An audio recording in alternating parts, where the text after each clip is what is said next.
I began with the St. Anthony Police Department in 1995 as a police reserve officer, and that was something I did while I was going to school. And in 1998, I was hired as a full-time police officer with the city of St. Anthony. And so I served as a patrol officer from 1998 until 2013. 2013, I was promoted to the position of sergeant, so I served as a patrol sergeant from 2013 until 2016. And in 2016, I was promoted to captain, and in that role, I oversaw the day-to-day operations of our police department. And February 1st of 2024 was my first day as police chief.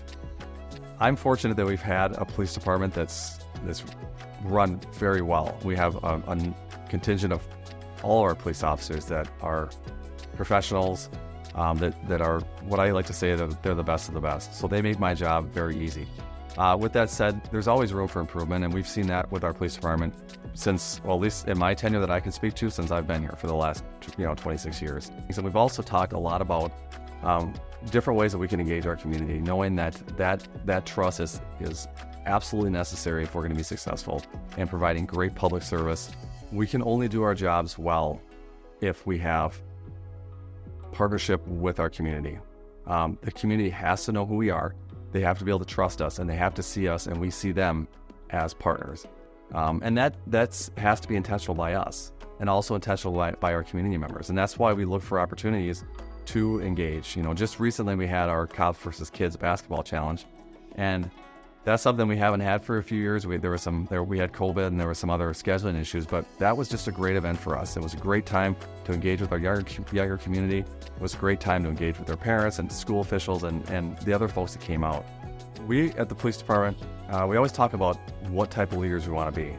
And we talk about servant leadership and putting others ahead of ourselves, and what are some ways that we can make things better for others.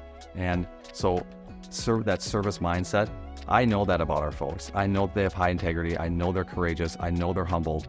But does everybody else know that? And that's another challenge, is getting out, getting folks to at least know who their police officers are. But those qualities are absolutely paramount. Service, courage, humility, integrity, and the highest levels of professionalism. One of the things that I always thought was important was knowing that when you go out and do your job, that it's having an impact on others. And sometimes it's harder to see that bigger picture. You see that in small sections, and when you're out in the community and you get feedback from people that say that maybe they remember one of our officers from a call where they took extra time. But those are things that we have to hold on to. We have to know that the work that we do has an impact.